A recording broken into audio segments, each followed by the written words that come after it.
Hoje nós vamos pregar. O tema da mensagem é ouse mudar. Olha para essa pessoa linda que está perto de você e diga assim: está preparado para mudar? Pergunta para outra aí: está preparado para mudar? Gente, para mudar a gente tem que ser corajoso, não tem? Tem que ter ousadia. Por isso que a mensagem é ouse mudar. Porque qualquer mudança, ela envolve a coragem. Para você mudar de cidade, para você mudar de casa, para você mudar da forma de cortar o cabelo, de se ajeitar, tem que ter coragem. Por isso que toda mudança envolve a ousadia. E nós, como seres humanos, nós temos muito medo, muito receio desse processo de mudança. Por quê? A gente gosta de estar no controle das coisas. É tão normal quando nós vivemos coisas que já são rotineiras. Sabe quando você vai para casa por aquele caminho e você nunca muda ele? Aí de repente tem um engarrafamento quilométrico e você tem que mudar. Aqui em Recife até que vai, né, gente? Paulista até que vai, mas quando você está no Rio de Janeiro, você bota aquele Waze abençoado, pode ter certeza de que esse Waze pode te levar para lugares que você não vai gostar de ir. A mudança às vezes gera incerteza dentro do nosso coração e faz a gente querer ficar um pouco receoso. O problema não é sentir medo, o problema é ficar paralisado pelo medo. Deus nunca vai exigir de mim e de você perfeição, mas Deus exige disposição para mudar. Tem gente que só mudou a partir de agora porque a pandemia chegou. Tem muita gente que tinha sonhos e projetos ali, engavetados. Algumas vezes essas pessoas perguntavam: mas será que eu tenho que fazer isso mesmo? E batia aquele medo, não é? Batia aquela coisa assim: não, eu acho que eu vou ficar como estou. Veio a pandemia e essa pessoa começou a perceber que já devia ter tomado a decisão que tinha que ter tomado há muito tempo. E por causa da pandemia, essa pessoa se posicionou. Hoje, eu quero mostrar para mim e para você. Talvez você já tenha ouvido falar daquela história da borboleta, que era um lagarto, que se transforma na borboleta, essa metamorfose toda. Mas eu quero que você entenda que isso não acontece apenas com uma borboleta. Isso acontece com anfíbios, moluscos e algumas outras espécies de animais, de peixes. Esse processo é conhecido como metamorfose. E não é apenas uma mudança de forma. Para eles, essa mudança é vital. Você já parou para pensar que se a gente não muda, a gente morre por dentro? Você já parou para pensar que tem pessoas que vivem a mesma coisa dia após dia? E Deus está tentando impulsioná-la a viver algo maior. Mas lá dentro do coração dessa pessoa, para ela está tudo muito bem. A gente tem que entender que a mudança que Deus requer de mim e de você é uma mudança que vai além de uma forma. Ela diz respeito à nossa vida, ela diz respeito ao propósito que Deus determinou para a nossa vida. Por isso que quem não muda morre. A Bíblia diz que se o grão de trigo ao cair na terra não morrer, fica ele só. Quando a Bíblia fala de morrer, a Bíblia fala de mudança, porque o grão de trigo ele tem que morrer para se multiplicar, para que o trigo possa nascer, senão não vai adiantar de nada. Para pensar, imagina se a gente fosse a mesma pessoa até hoje, a mesma pessoa desde o início da nossa vida. Quem aqui gosta de ver álbuns antigos? Ninguém. Você sabe por quê? Porque nos álbuns antigos, quando a gente se vê, a primeira sensação é aquela de estar repreendido em nome de Jesus.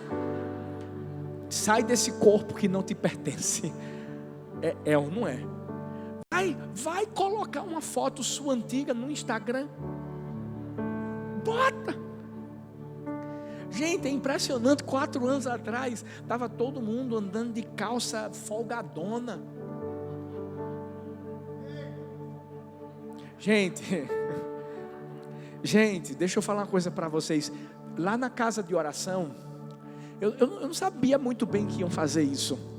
Mas disseram, a gente vai botar umas fotos, pastor, da história da igreja e tal, isso, aquilo, outro. Aí quando eu chego na casa de oração, gente, eu tomo um susto. Porque tá eu lá. Gente, com uma calça folota. Não, nem... Eu acho que a casa de oração vai lotar hoje. Todo mundo vai querer passar lá para ver as fotos antigas do pastor.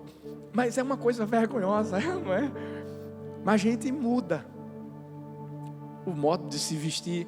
Aí hoje está todo mundo andando com uma calça mais assim apertadinha, uma camisa que mostra mais que você é atleta, né? Pelo menos um pouco. Mas daqui a 4 anos a gente vai ver as fotos de antigamente, vai dizer, o quê? Eu usava uma calça apertada desse jeito? Não. Porque a gente está sempre mudando. Mas a verdade é que a gente muda para melhor. Só tem uma pessoa que não precisa mudar, é Deus. Por quê, pastor? Porque Ele é eterno, porque Ele é perfeito. Agora eu e você não. Eu e você estamos no processo de aperfeiçoamento. Olha para essa pessoa linda e diz assim, tem muito que melhorar em você. Mas diz assim, em mim também. Fala para outra assim, tem muito que melhorar em você, mas em mim também. É ou não é? Gente, olha o pastor Cláudio Duarte como melhorou. Cheguei para falar com ele, e eu olhava para o cabelo dele, eu disse, rapaz, tem alguma coisa aí. Você vê, colocou uma prótese, ficou bonitão. Ele fez questão de mostrar uma foto para mim. Você espera aí, não ri não. Quando ele mostrou a foto, gente, meu Deus do céu, já tem gente careca dizendo assim, qual foi a prótese? Qual foi? Eu tenho um filhão meu, vou fazer a propaganda agora, o marketing. Ele é lá de Mojimirim. Você já parou para pensar que quando a gente fala isso, não, porque de prótese careca, a gente só vê careca agora assim, ó. Tá, quando tá falando aqui no alto. Mas ele deve estar, Jorginho, meu filho Jorginho, Camila, devem estar vendo essa mensagem.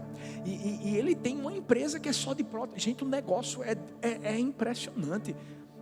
O cara tenta tirar, pastor Cláudio Duarte disse assim, rapaz, nem o capeta tira a prótese de mim. Porque o negócio é forte. A gente está sempre melhorando. Heráclito disse, nada é permanente, exceto a mudança. Se tem uma coisa que vai ser permanente na nossa vida, é a mudança. Por quê? Porque nossa vida é feita de ciclos. Ela é cíclica. E para você que talvez diga assim, pastor, mas para eu mudar eu vou ter que perder muita coisa. Não. Quando você muda, você não perde, você é promovido.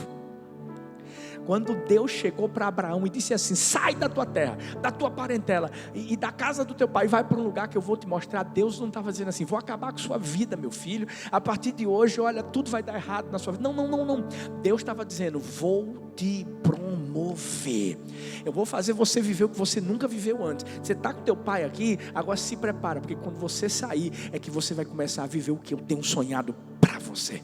Deus quer que a gente cresça. E o melhor de tudo é que Deus não quer fazer uma obra pela metade. Ele começa a boa obra e Ele vai completar até o dia final. Agora, para isso tem que mudar. Se você não entender que você precisa mudar,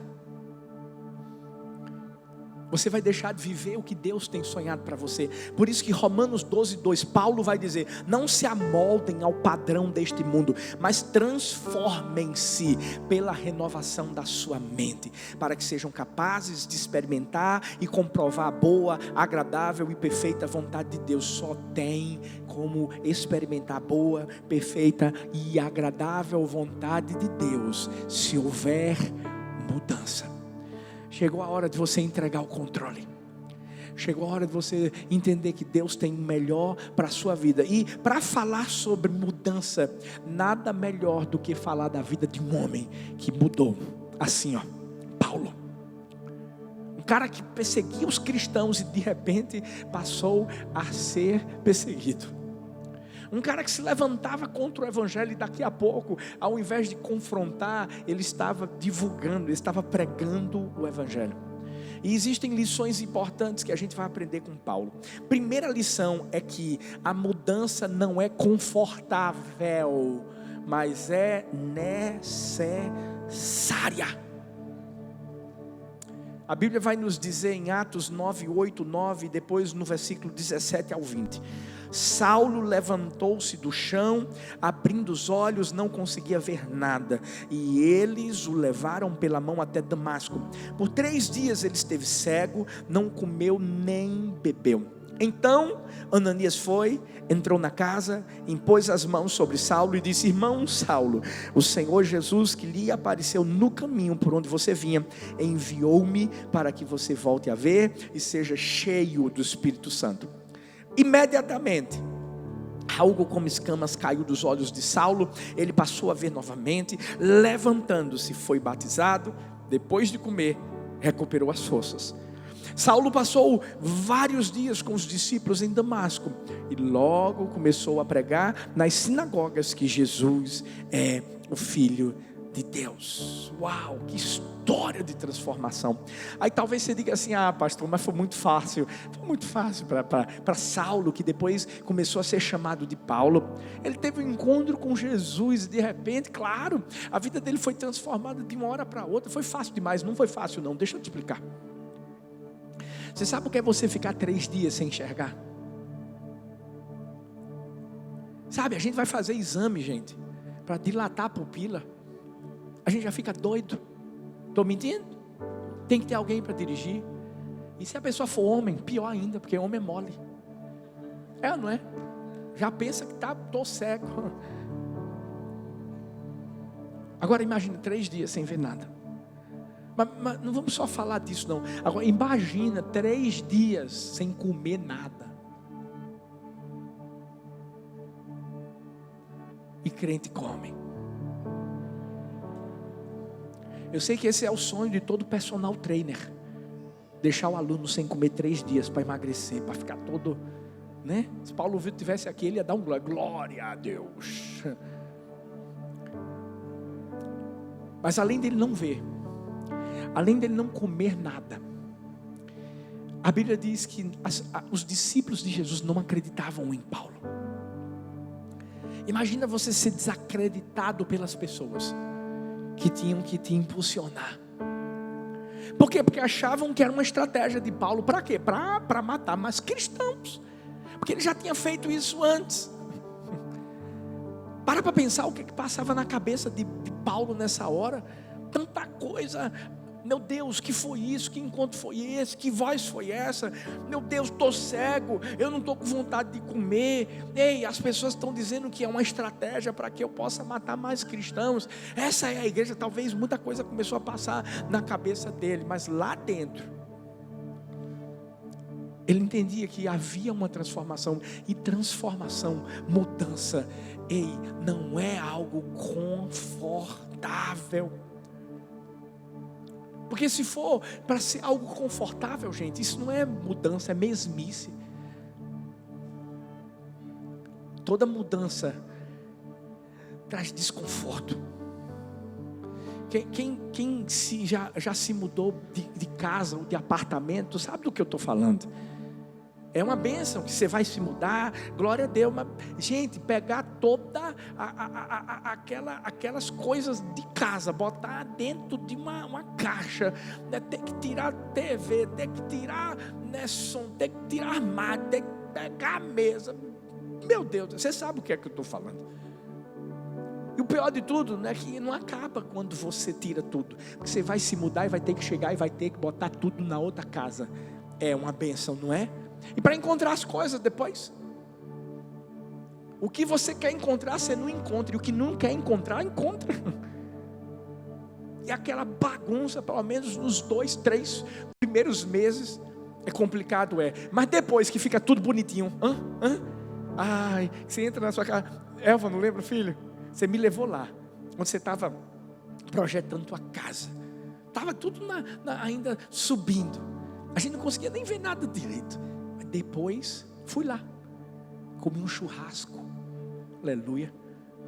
Quando é o próximo, filho? Tá, depois a gente marca, tá? Entre a gente só.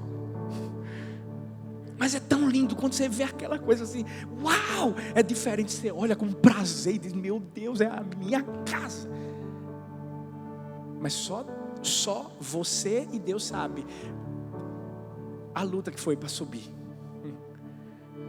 Gera desconforto, muito.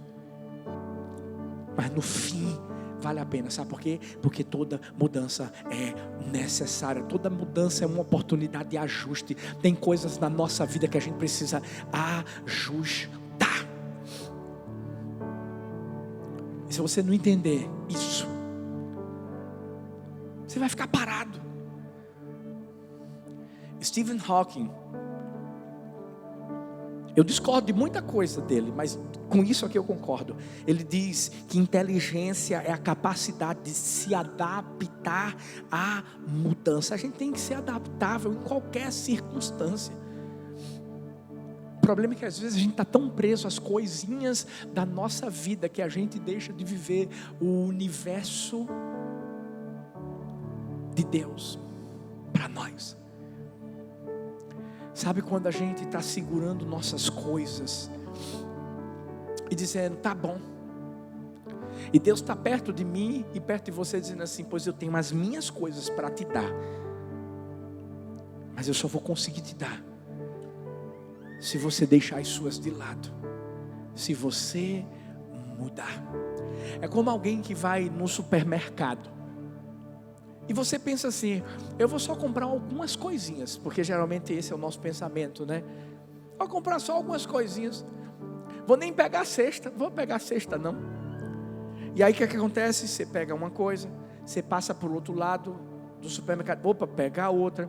E se você tiver com fome, meu amigo, minha amiga, vou te falar, é coisa do diabo, porque você vai querer pegar tudo. Qualquer coisa que você passar, vinagre, eu quero vinagre, vai pegar. E daqui a pouco você vai estar com a mão cheia. Agora imagina se alguém chegasse para você e dissesse assim, rapaz, eu tenho um negócio que eu quero te dar e é de graça. Você não ia conseguir pegar, porque você já estava com tudo que é seu nas mãos. É o que Deus faz comigo e com você. Lembra quando eu disse que a gente só vive a boa, perfeita e agradável vontade de Deus? Quando a gente entende que precisa mudar. E mudança é entregar o controle a Deus. E entender que Ele tem o melhor para nós. Sabe, eu convido você a usar a cestinha. Usa a cestinha.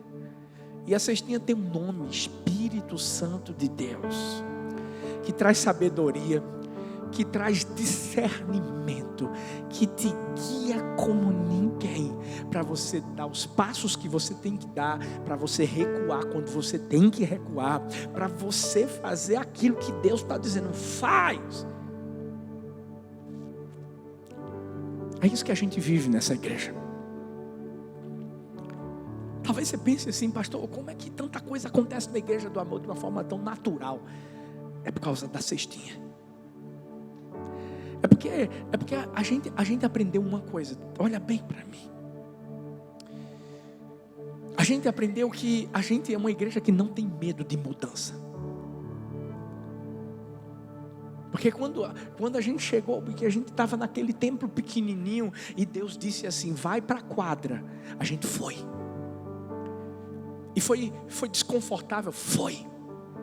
Porque você imagina, dia de quarta-feira, dia de domingo, gente, os guardiões do templo tinham que colocar um telão lá, uma lona bem grande, botar data show, dar som, cadeira, milhares de cadeiras, bota, tira. E quando tinha conferências que a gente ficava uma sexta, um sábado e um domingo, os guardiões dormiam lá dentro, gente.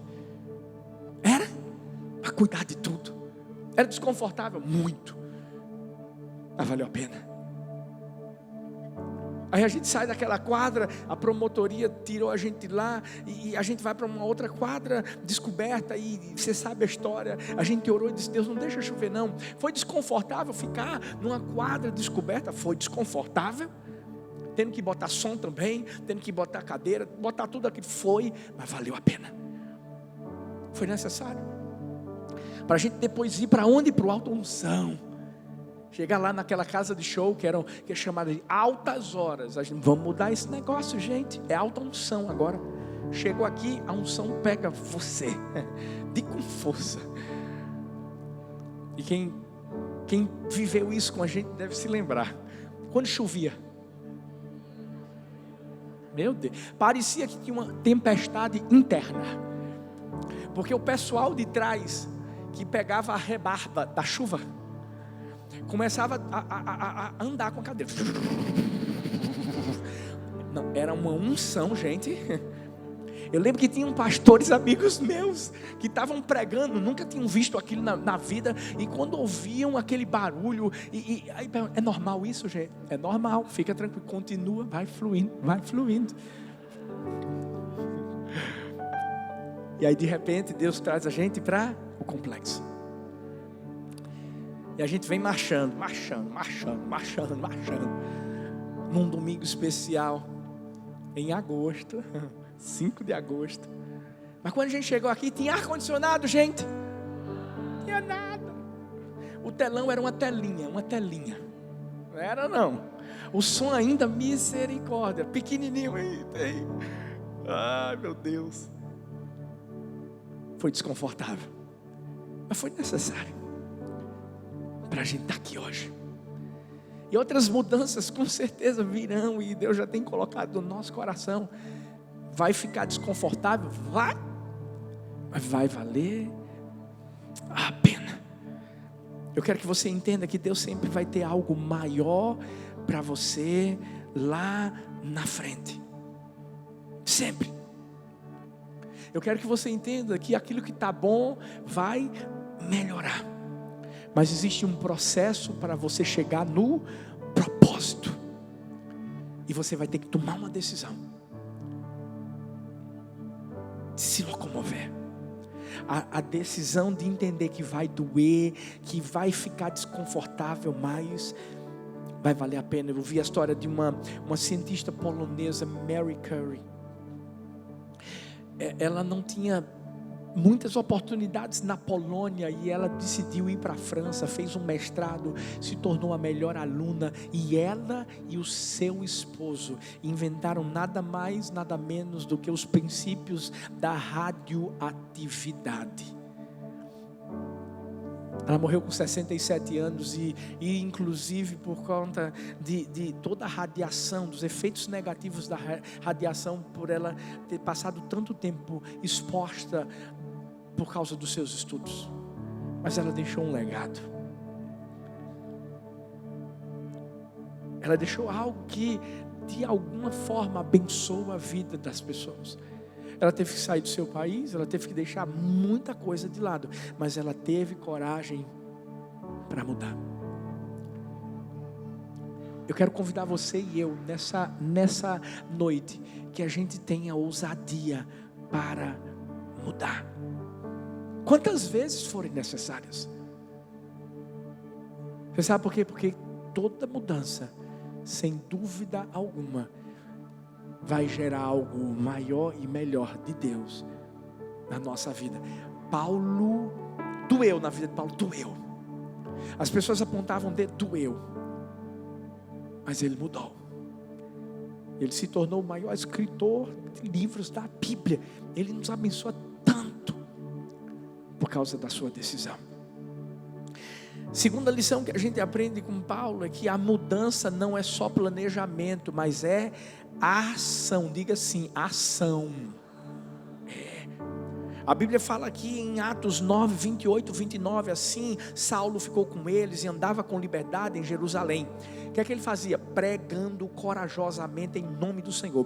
Falava e discutia com os judeus de fala grega, mas estes tentavam matá-lo. Saulo não ficou só planejando, agora eu vou pregar, eu vou ver para quem eu vou pregar. Não, Saulo agiu, Saulo fez, Saulo se dispôs. E por isso que os fariseus tentavam matá-lo. Sabe por quê? Porque os fariseus na Bíblia sempre foram conhecidos por aqueles homens que falavam e não faziam nada. Hipócritas. Homens hipócritas. Conhecidos como sepulcros caiados. Pessoas que não faziam jus àquilo que eles diziam. A gente tem que parar de gastar tempo planejando. A gente tem que investir tempo executando.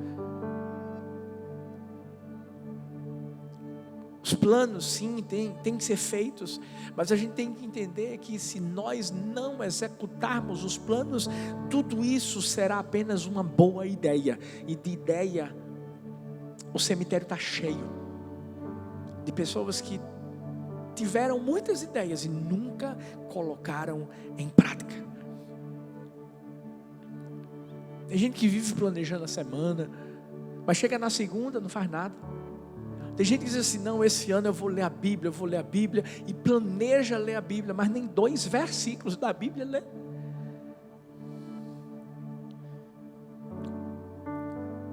Muitos se dispõem para planejar, mas não se dispõem para executar. E o que Deus quer de mim e de você não é só planejamento, é ação. Deus não quer que a gente só fale, Deus quer que a gente faça, que a gente pratique. Por quê? Porque alguém que apenas fala e não pratica, nunca vai viver nada grande na sua vida. Nunca. Por mais que você diga assim, pastor, mas eu até planejo, eu até falo, mas de repente se mudar. Deixa eu te dizer uma coisa, meu filho, minha filha. Não se preocupa se houver alguma mudança no planejamento. Sabe por quê? Porque os nossos planos são bem menores do que os planos de Deus. Porque eu vou te dizer uma coisa, quando eu cheguei aqui em Paulista, que eu estava lá naquela igrejinha pequenininha, eu tinha um plano. Qual era o plano, pastor? Comprar todas as casas da rua 64. Quem lembra aí? Pessoal do antigo. E tinha a rua 64 e tinha a outra rua do lado. Eles vamos comprar tudo. E quando a gente comprar tudo, a gente constrói um templo bem bonito. E eu empolgado. Mas sabe o que é que Deus fez? Deus disse assim, não. O seu plano é muito menor do que o meu. E aí Deus, olha para o lugar que Deus trouxe a igreja do amor. Não, gente, vamos celebrar o Senhor. Meu Deus. Agora tem que planejar, planeja. Agora vai e bota em prática. Eu acho que você já deve ter ouvido falar dos irmãos Wright. Para os americanos, eles foram os que fizeram um avião e fizeram voar. É interessante porque eu descobri que na história, uma pessoa disse que tinha construído um avião antes dos irmãos Wright. Mas sabe o que ele disse? Ele disse assim, eu tinha medo de voar. Eu tive medo de executar o meu plano. Veja que coisa. A gente conhece os irmãos Wright. Mas esse cara que diz que fez antes dos irmãos Wright. Esse avião, ninguém sabe o nome. Ninguém nunca viu uma foto. Você sabe por quê? Porque no mundo, ninguém vai conhecer os sonhadores. A gente vai conhecer os realizadores. A gente vai conhecer as pessoas que deram passos. Sabe por que a gente conhece esse homem chamado Saulo, que depois foi chamado de Paulo? Porque Paulo não ficou esperando no lugarzinho dele, planejando, eu vou pregar, não. Paulo se dispôs, se levantou, começou a pregar a palavra de Deus. E sabe o que aconteceu? O evangelho chegou até a mim e até você. Chegou a hora de você se entregar por inteiro. Faça planos, faça. Muitas vezes os seus planos vão ser bem menores do que os de Deus, e vai haver uma mudança. Você tem que se adaptar a essa mudança, entendendo que Deus sempre vai querer o melhor para você. Agora, quando você planejar e você fizer, faz do jeito que Deus quer que você faça. Faz por completo, para Deus te honrar, para Deus te abençoar. Eu vi a história de um filho de pastor. Esse filho de pastor, ele era roqueiro, ele amava rock, e ele tinha um cabelão bem grande, sabe, bem... Um dia ele chegou para o pai e disse: pai, eu acho que eu já estou com a idade de ter meu carro, eu queria dirigir, pai. E o pai olhou para ele e disse: beleza, vamos fazer uma coisa.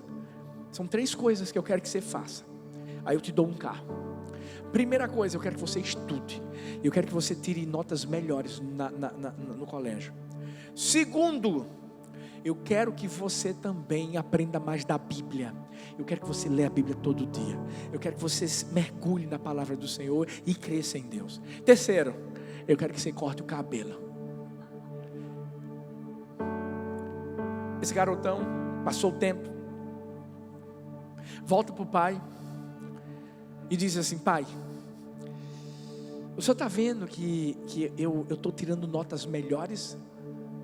Está vendo que eu estou me esforçando, pai?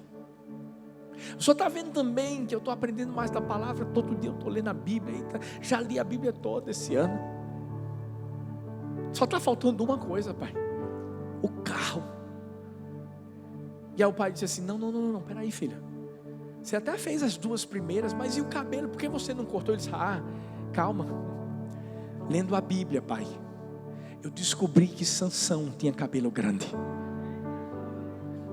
E sabe, pai, eu não sei se o senhor sabe, mas alguns estudiosos, teólogos dizem que Noé também tinha cabelo grande. E mais, pai, Jesus, alguns dizem que Jesus tinha cabelo grande. E o pai disse: você está certo, meu filho. Inclusive, todos eles andavam a pé.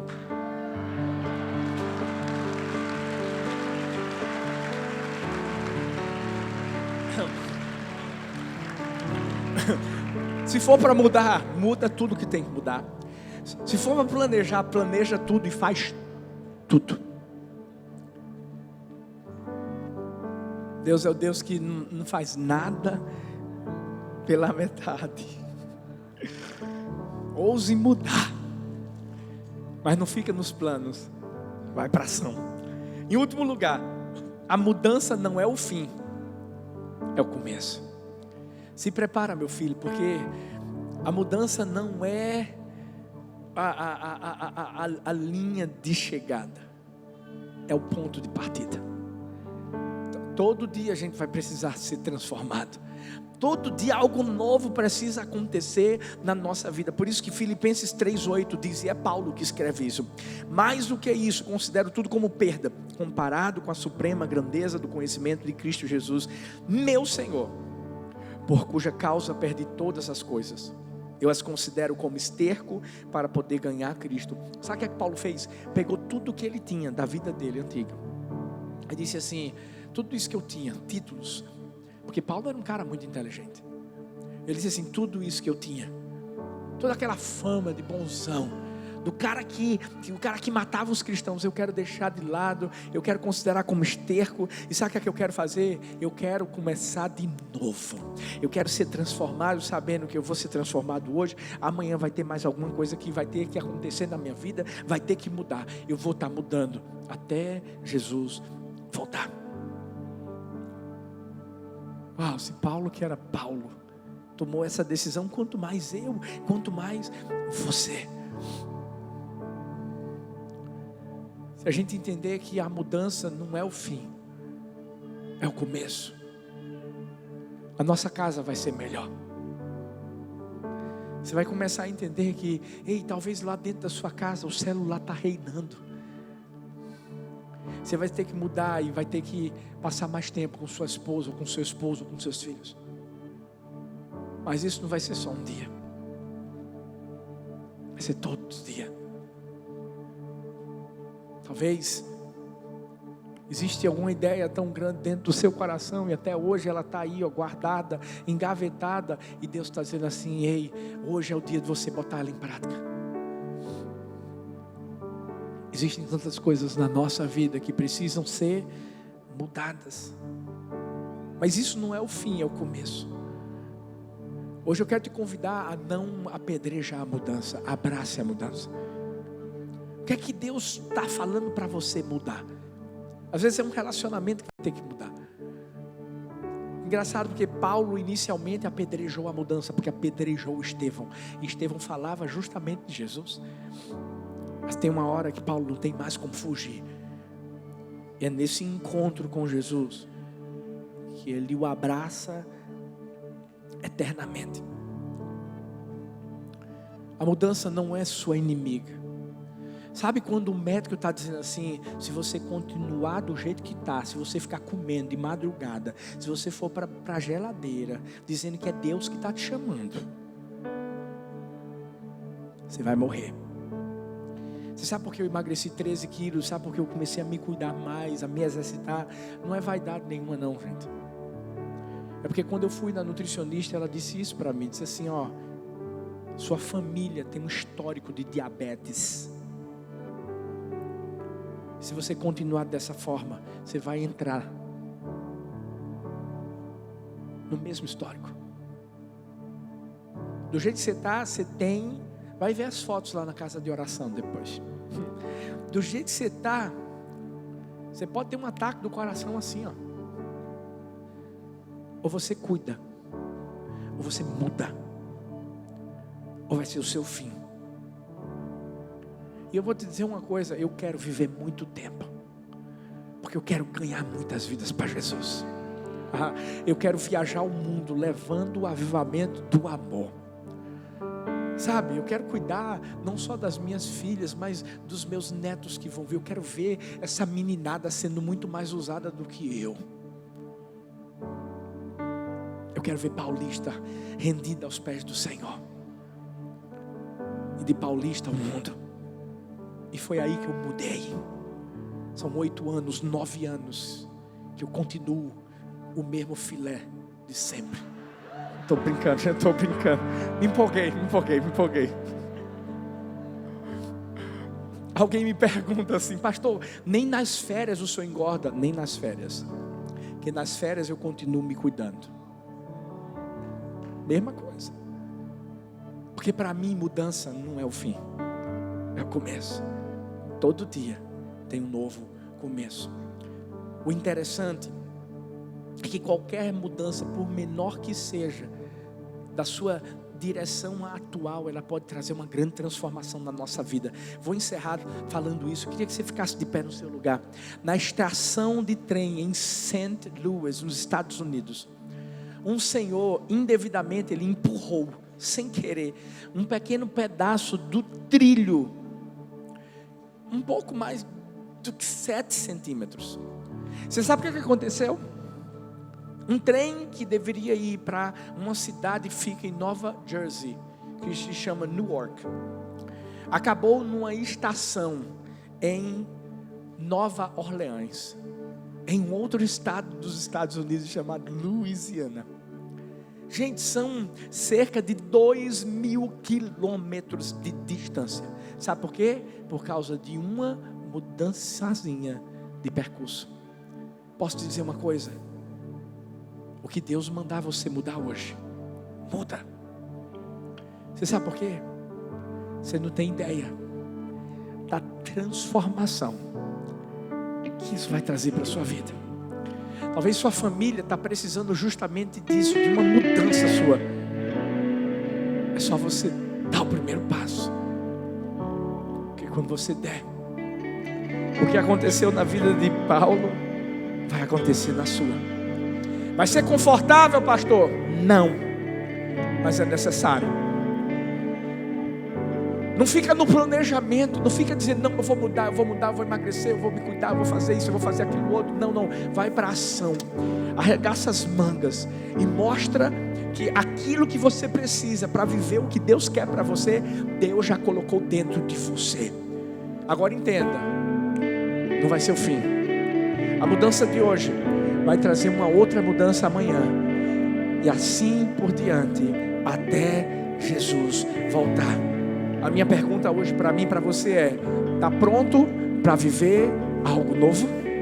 Você está pronto para dizer, eu vou mudar na minha casa, eu vou mudar como empresário, eu vou mudar na minha vida com Deus? Ei, eu não sei o que é que precisa de mudança hoje, mas hoje eu te convido